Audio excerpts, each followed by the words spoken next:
I also want to play some Overwatch and or Battlefield later. So. Yo, dude, I want to play some Overwatch too. Yeah, but you don't have it on Xbox. Well, it's actually only $40 on Xbox Live now. Until they brought it $20 off. Yeah, so I might actually buy it. Oh, we're live. Hello, people that are watching, even though no one's watching. No one's gonna watch. No, this is for later. Yeah, this is for later. So welcome everyone to Nerd Entertainment Television's. I think this is our second video podcast ever, but technically at first because I took the other one down. So sorry. As we do. Yeah. So I'm welcomed here by our wonderful friend Brendan. Brendan, how are you doing tonight? Hello, I'm good. That's good. And joining from our friend all the way in Seattle is Mr. Pony. Here's Mr. Steve. Boopity boop boop. Mr. Pony. Mr. Pony. Mr. Pony. All right. Sure. So essentially what we're going to talk about tonight, guys, is just Destiny 2. Like, what are our thoughts so far? What we think it's going to be, and is the hype actually warranted this time, or is it just going to be exactly what it was last time, just sheer disappointment up until a year and a half later? It's awful, and I hate it already. Good podcast. Good podcast, guys. And that's the end of our podcast.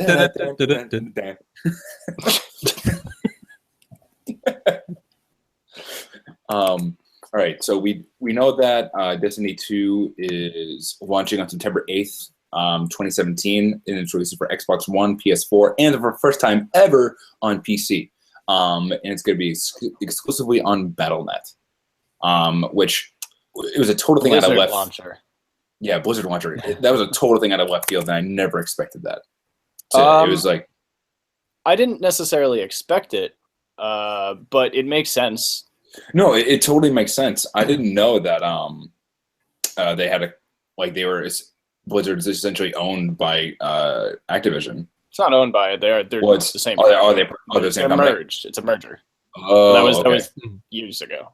So. Yeah, and I didn't even know that at all until I think it was either you or Connor that told me. Probably it was like, both of us. Probably both of you anyway. I'm like, oh, that makes total sense because just watching on what they support already, with kind of like EA and Origin. Well, that way they don't. Yeah, not as bad. Blizzard's launch is actually good. Yeah, because I heard nothing but good things about like the stability of Battle.net and everything like that. Especially since Overwatch has done so well there. Oh yeah. Now Overwatch is exclusively on Battle.net, right? Mm-hmm. Yeah. Okay. Yeah, it's a Blizzard game. Blizzard games are only exclusively on Battle.net. Gotcha. Blizzard launcher. Battle.net. I'm gonna keep calling it Battle.net anyway, just because it was that for years. Gotcha. Pluto's still a planet. Yeah. Yep. I actually heard that they're reconsidering Pluto to be a planet. I'm like, who can decide like it's a planet or not? I'm like, does NASA make up that Neil decision? deGrasse Tyson. Yeah, I don't know. that's a whole nother spiel though. Yeah, let's not open that can of worms here. Yeah. Well, I mean, we're not talking about space anyway. True. Yeah, it is technically in a very small part of space, but yeah. Yeah. Well, what's cool is that they're not using like exclusively planets in Destiny 2. Like there's one planet and then like 2 moons and then like whatever the fourth one was, which I think was like a Vex created planet or something. Yeah, I have it listed here under the planets. What do you call it? Damn, I was in my notes. So Titan is one of them. Saturn's moon, Titan. Yeah, Saturn's moon, Titan. Io and Nessus? Which I don't know if it's based on a real, maybe it's based on something in the Milky Way galaxy, but I don't know. I don't know what it's based on either. But that's essentially the Vex machine planet. Yeah. It was originally an Earth's human settled planet, but then the Vex turned it into their kind of planet. But you also get to stay on Earth, but you get to go to a different location, which is called the European Dead Zone.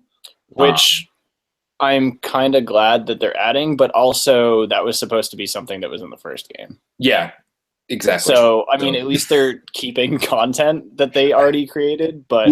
Yeah, I guess. The first game was a mess. Well, actually, speaking of the first game, I was actually playing it earlier tonight, just so I can get in the mood of Destiny. And apparently, there's something called the Age of Triumph, which is exclusively only for Rise of Iron players.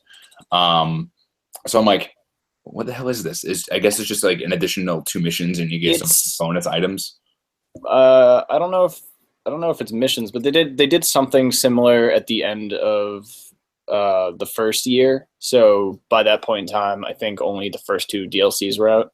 Oh yeah, I think it was like bonus like achievements that you could do, and you get rewards for them and stuff. And I think that's kind of what this is. So like if you complete all of them, you get stuff either in Destiny 1 or 2. Oh, gotcha. Like emblems and like aesthetic things. Pretty Gotcha. much, it's thanks for sticking with us. Yeah, basically. Yeah. Here's a reward Thanks for for like doing all of these bullet point things. Yeah, growing pains. But actually, speaking of the transition, while we're talking about Destiny 1 and 2, you will not be able to transfer any of your data besides your aesthetics from Destiny 1 to Destiny 2. Which is not surprising. It's not surprising at all. Most sequels don't let you do that. So I don't know why people were upset about that. No, I mean, again, I Gotta be guess, upset with something. yeah, and I guess what they were being upset about was like, they spent like hundreds of hours of grinding upon getting all these exotics and different amazing items. Like, oh, I kept bringing the Destiny 2 and be super OP in a brand new game. It's like, no, you can't.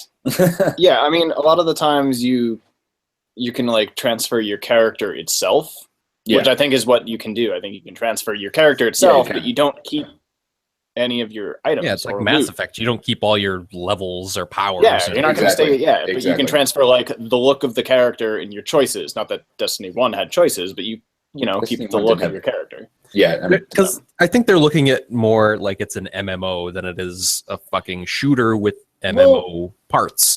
That's why Here's the thing with that. Like, that argument doesn't work either, because with an MMO, you keep all of your stuff through expansions, which you did. You kept them all the way through Rise of Iron and the 3 previous expansions. right. But MMOs, I mean, some of them have sequels, some of them don't. But like even in ones like Guild Wars that had a sequel, you didn't keep all your items from Guild Wars and then into Guild Wars 2 and start off with like OP shit. That's true. Yeah. You know? You kept it through expansions, but this is a new game. Yeah, and sorry, go ahead. No, I was done. That was it. It's a new game. Like there's nothing other than essentially it's a brand new game. And Bungie, if I'm not sure if you guys actually watched the live stream, but they kind of emphasizing, it was like it's a brand new story, and we actually put emphasis into the story. I'm glad they're emphasizing that. Yeah, it shows that- Wasn't it? I think I wanted to be confident with it. I want them to be confident with it as well. Didn't they take the one of the head writers from Uncharted and bring him into Bungie to help write the something like that. Yeah, They I took a remember writer from another game. I don't know if it was Uncharted. it was from one of the bigger RPG franchises, and to bring him in. So like, I actually hope that they actually instead of scrapping a whole new campaign and like trying to write it really quick, which is what I guess what happened with Destiny 1. I'm not sure if that actually happened or not. I think it was that they scrapped their campaign on Activision's behalf because parts of the campaign weren't completed and they needed they were under a deadline. Essentially, that's what happens when you put games under a deadline, is that things get cut and rushed and bullshitted. Right, and that's exactly what happens with a lot of different things in the like that industry and many. But other if you industries delay as it, well. then everyone's pissed anyway. Yeah, I've always been of the mindset that a delay is better than a rush. Oh my That's god! In terms of the game. All right, look how good Breath of the Wild did after all those delays. I know. yeah. Right? Well, wasn't Breath of the Wild delayed for like 2 years? Oh yeah, it was definitely delayed, but I'd say, as a Zelda fan who was pissy about the delays, totally worth it. That's why I think Kingdom Hearts is going to be good. Kingdom Hearts 3, because it's been delayed for like One a can hope. decade.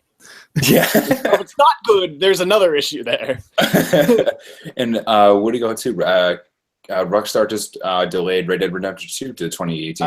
The reason behind that, I think, is more of its original release date was in September of this year, which is now the release of Destiny 2. So I think because they delayed it after Destiny 2 was announced. That's true. I think the assumption is that they didn't want to get it overshadowed. True, but also at the same time, they're very different games, though. They're very different games. And Rockstar, keep in mind, Destiny 1 still has like a 14 million or somewhat active player base. It's definitely huge. It's a lot of people, and so there's some crossover that I don't think they wanted to risk. I mean, I think it'd be good competition at least if the Red Dead was actually ready to go. I mean, look what happened to Battleborn though when they tried to be competition. That's true. Battleborn got they were different game, advertised poorly. Oh, it's advertised horribly. Yeah, it was. Like you didn't see it anywhere besides like some commercials on TV. It's not that's not. I mean, that's not really what I meant. But yeah, you didn't see it enough. But also, they advertised it as a competitor to Overwatch. As the same type of main issue, I think. Yeah, that was. Yeah.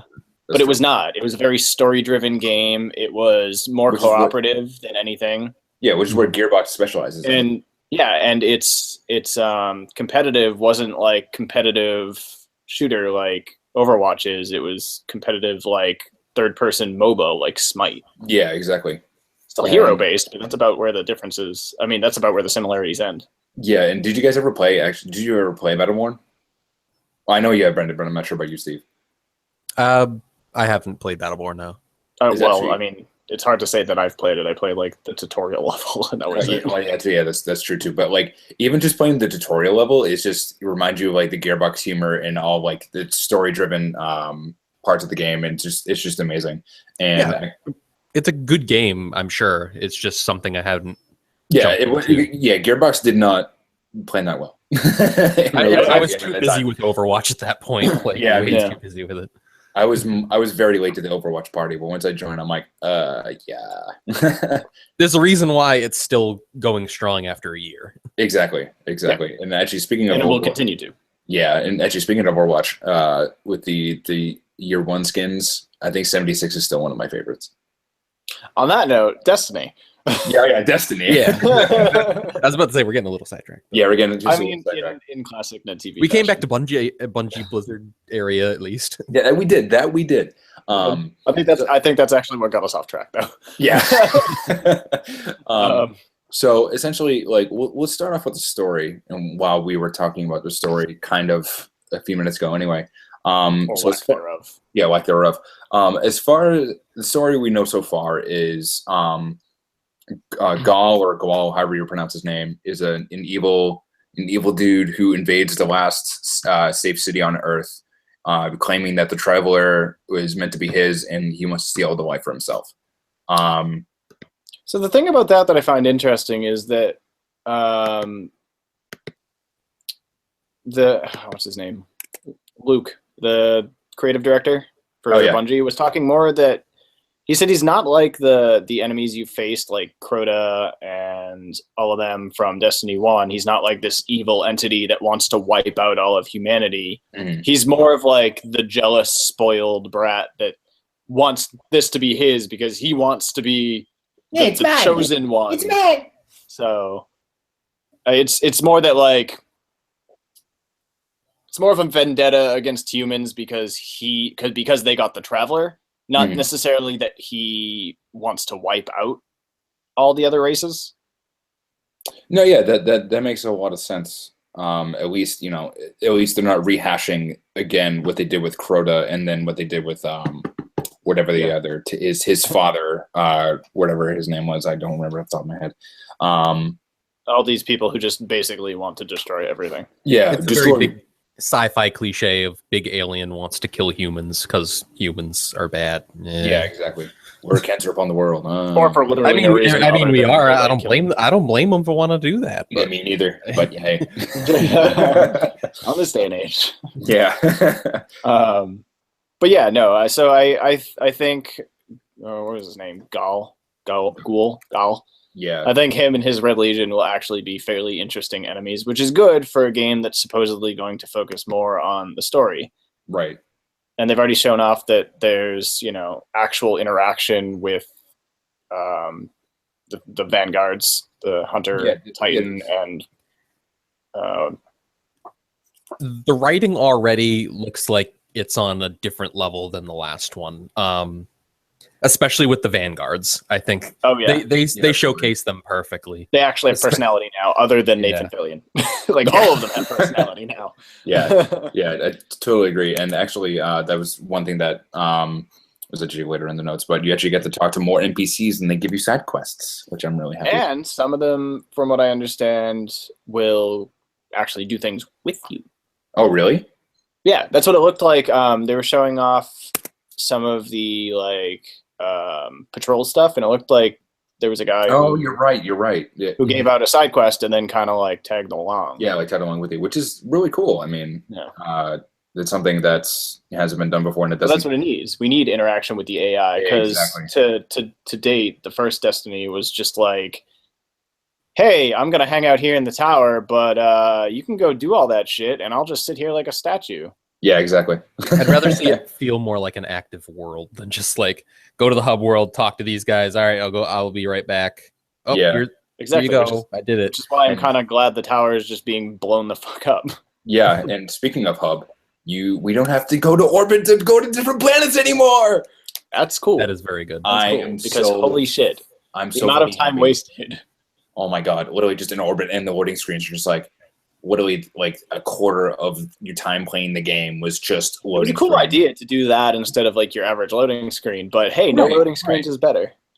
Yeah, and God, I really hope they have they haven't shown other cards yet, but I know they're probably not going to do it. But it's just have some kind of interaction with your ship, whether it's just a cool little mini game like you have while you're loading the screen. Or actually, I wonder because. Did they show anything about ships at all? Because there's no loading screen, there's no orbit now. So what actual reason is there for ships other than they showed the ships at some point during the live stream. I don't remember at what portion of it. I think they're allowed to have mini games and loading screens now. There was a reason why very little games had them is because the patent for or copyright or whatever was owned by I think Bandai Namco. Oh, really? For the you couldn't have any mini games on loading screens.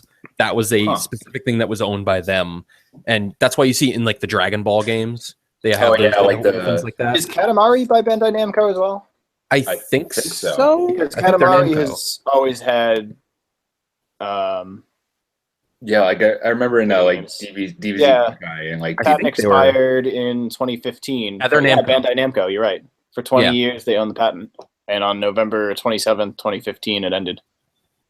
Well, hopefully they actually have many good ships now. Cool. Yeah, that'd be really cool. Even if it's just a 2D side scroller game with your ship. Oh yeah, that would be cool. None of the Dragon Ball ones were very exciting, but I still had fun with them. Oh, it was awesome. I think it was. Katamari is. So. Oh, it is. Yeah. Wasn't it Budokai 2 that was the Mr. something digging out? Oh, the Cybermen digging out of the ground. Yeah, you spin. Yeah, spin to see how many Cybermen you can get. Yeah, I think that was number 2. Yeah. That'd be cool if they did something with a ship like that.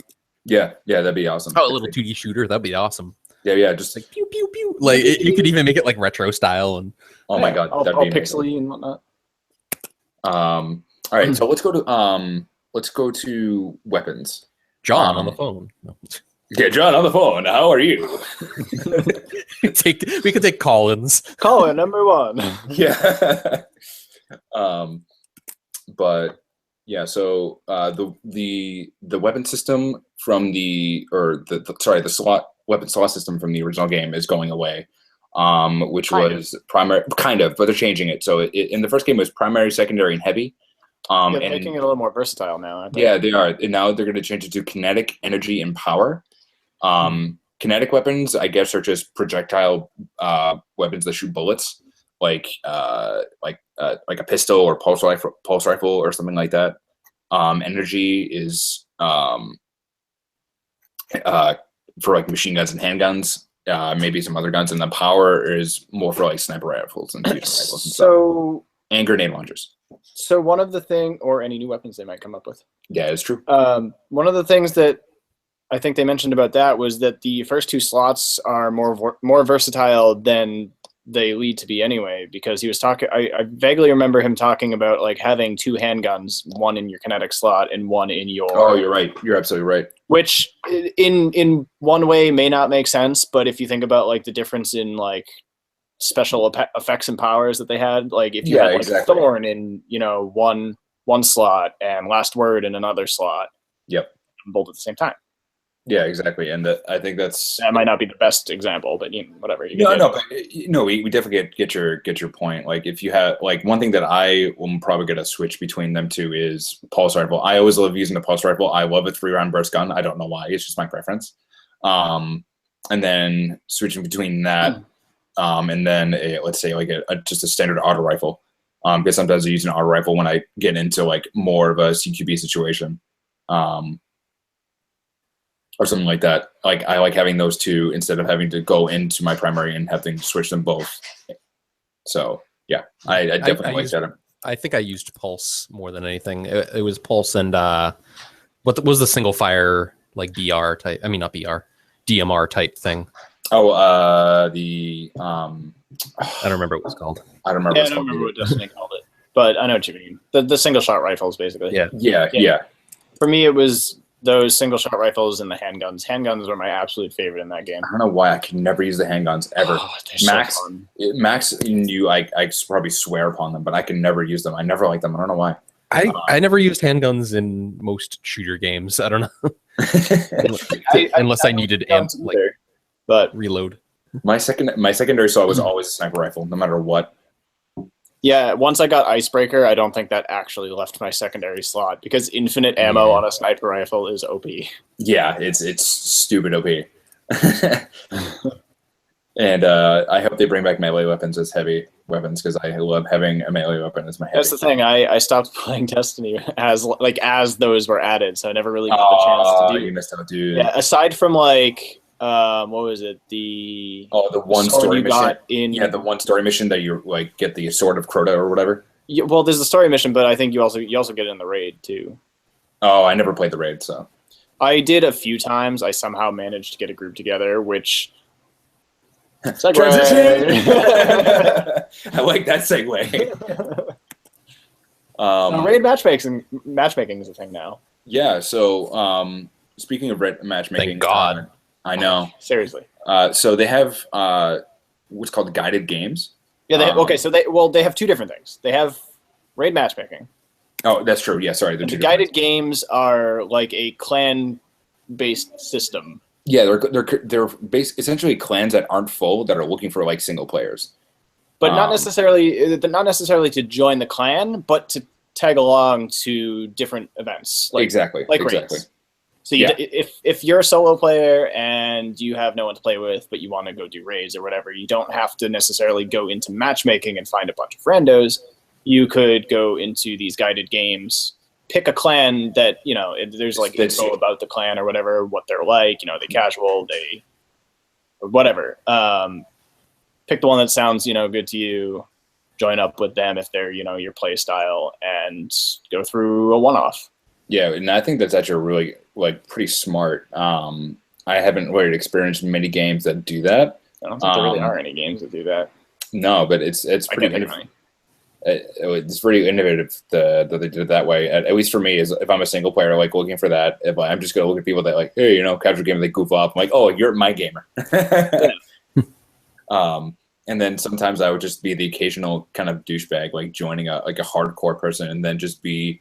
Just the person that tags, stays back and just does nothing. You would be the douchebag. Yep, I would be. Not surprising. No.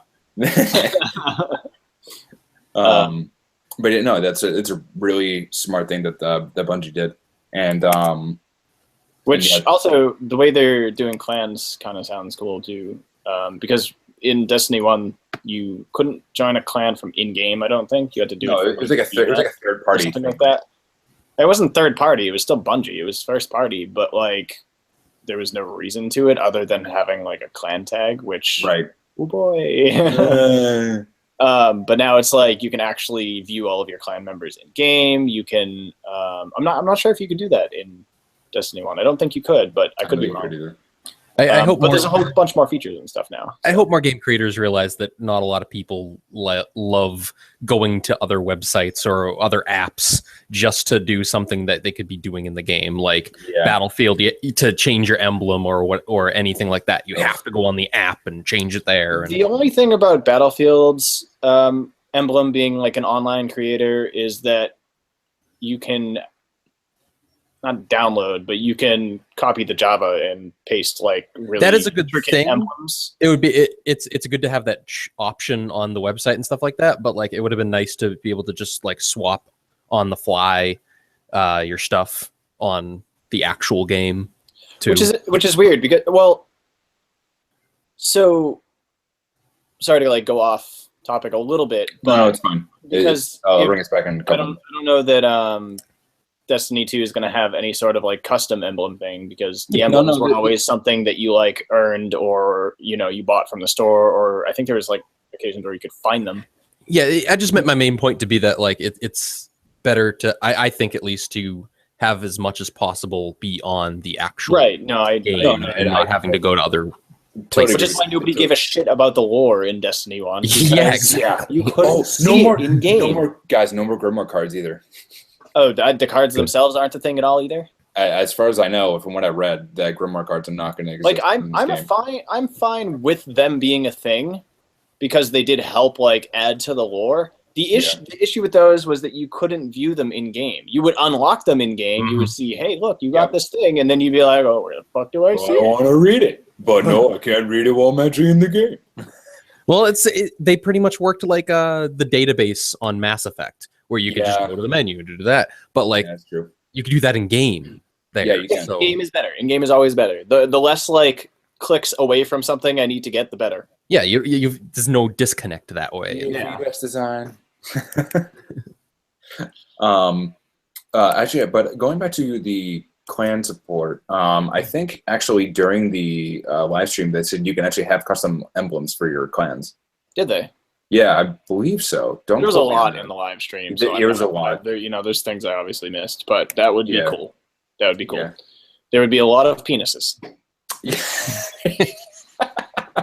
There will be. There's a lot of the custom emblems in Battlefield have proven that there is a lot of penises. Lots of Nazis, lots of penises, and lots of stick figures. Downvote all the Nazis. Report them. And actually, while we're on the matchmaking bandwagon, Destiny's Crucible is going from 6v6 to 4v4 only. Yeah, which is a weird move. Yeah, especially if there's not going to be any larger game modes. If like every game mode is strictly 4v4, then that's a little weird. It is very weird, especially like with the dedicated servers that they used to have for Destiny. It's like you could have easily both. Just choose a different game type. Well, that's how the Halo games work. You had big team, you had tiny team, and then you had the middle ones. 2v2s, you had 4v4s, you even had 5v5s. Yep. So the fact that they're limiting it like that is it's a little weird. It's an odd choice. They might change it back if there's enough backlash. At least with that's just a problem. It's just that that's the only option, and that's the problem. Yeah, not that I was a huge Crucible player anyway. There's other. I hardly ever play Crucible. It wasn't maybe I'll feel different about Destiny 2's Crucible, but Destiny 1's, I mean, it wasn't super impressive. Nah, it was all right. It was okay. I had more fun with it than I thought I was going to, but I don't know. It kind of got stale. The one thing I'll give it is that you were able to bring your single player stuff. That, and there was some broken shit in there. Oh, so broken. Like, what was it? Was it Daybreaker? I think Daybreaker Warlock or something like that. It was that they can immediately respawn in the area that they like died in, and then kill you. Yep, just exactly. like immediately revive. Speaking about warlocks, what do you guys think about the new subclasses? The best thing in the live stream chat I saw was that Marvel is going to have a lawsuit heyday. Because I know all of the new subclasses are they're very reminiscent of Marvel heroes. You have the Titans' new Void Defender type thing with Captain America's purple shield. I can't wait for that. I'm seriously so. No, don't get me wrong. They all look amazing. And then you have the Warlock's new. He's literally Phoenix. Yeah, essentially, yeah, just Phoenix with a sword. Gray Phoenix with a sword. And then you have Hunter Gambit. Yeah, basically, just with lightning. Instead of cards, it's electricity. Oh boy. Yeah. Well, at least two of those are Fox, so. At least you but I mean, it's all Marvel. Disney on your ass. It's all Marvel, though. Well, I don't think Disney is. I don't think they're sued that much because. I don't think they're gonna sue at all. It's just funny how like no. I don't think Disney cares as much because they own everything anyway. There's some very obvious inspirations. Is all I'm saying. Oh, absolutely. But as soon as I saw like the Sentinel class of the Titan, I'm like, oh my god, I cannot wait to throw my shield at enemies. I will still absolutely stick with my Hunter. Oh man, I don't know why. That's just the Titan for me. No. I started off with the Warlock, and I've never been like the Bruiser type character anyway. Oh, that's true. That's very true. I usually wasn't, but I ended up being the Titan in. You did, which is strange. I was expecting you to play like the Warlock. I typically go Hunter. I thought I was going to go Hunter, but Warlock. I don't know. I didn't enjoy it as much. I hate the like weird hover ability was okay, but that was a little strange. But I liked having the double and triple jumps that the Hunter had. Yeah. I think the Warlock to me was at least like not completely useless, but it was more useful for when the Taken King came out and you had that new subclass with the lightning ability. Sith Lightning. Yeah, Sith Lightning. I mean, I'm a huge Star Wars fan anyway. Disney again. Yeah, Disney. There you go. But no, I think at that point it made the Hunter Warlock more of a viable class for my playing type. Maybe for your playing type because you are the more like jump in and get them kind of guy. Yep. Which I mean you can kind of do with the reviving subclass. Yeah. Dawnbreaker. Yeah, you definitely can. Dawnbreaker, that was it. Yeah, no, Dawnbreaker's the new one. Yeah, Dawnbreaker is the Dawnbreaker's the new one. Yeah, Dawnblade is the Warlock. Oh, that's what it was. Sentinel is Titan, and Arc Strider is the Hunter. Strider. Which to me sounds like an electric emu. Yeah. Yeah. But I will gladly play that electric emu. Yeah. And if we can name characters, I'm naming my Hunter Electric Emu. Electric Emu. But yeah, I mean, I think we pretty much covered everything that's in the notes. Do you guys have anything else to add? I don't know that we covered everything in the notes, did we? I mean, we scattered it around. I wasn't really looking at your notes, to be honest. I was kind of going off the top of my head. No. It's my responsibility. Patrols we didn't really talk about either. So that's Patrols, true. That's very true. There's a lot of new shit in Patrols. We did mention that there's going to be side quests. Yep. And that's one thing that they added. The big thing is they added a map. Yeah. The map. There's a map. The maps. On the map. And actually, I think it was in the notes somewhere that I think one of the maps on one of the planets is double the size of any big map from Destiny 1. Yeah, I don't know which one that was though. I don't know what that one was either. Maybe it was, I have no idea. But all the maps in Destiny 1 were fairly small. Mm-hmm. But yeah, so they're adding the maps, they're adding the side quests, they're adding like treasure hunt type things. Which actually gets me really curious of that type because I love treasure hunts. The thing that gets me more curious than that is what they called like lost zones or lost areas or something like that. I don't remember that. And they didn't really go into depth about that. They just said, "Hey, this is something we're adding." Yeah, and actually, you know what I really like now is actually all the public events are going to be listed instead of you having that stupid website to be, hey, it's going to be in this area at this point. Again, something that like the fan base did third party is now being implemented into the game. Yep. Yay, fan base. And public events are going to be bigger as well. They said bigger and more often, from what I understand. Because they were few and far between. And they were very cool. rare. They were cool at first, but it was just kind of like, oh, the same old boring, quick, small, again, horde mode, basically. Was and then what most like, of them were. It would happen way over there, and you're like, ah, crap, I got to get there so I can get credit for it. And by the time you get there, everything's already dead. Yeah. So I mean, I think they spoon-fed us a lot of information during that live stream.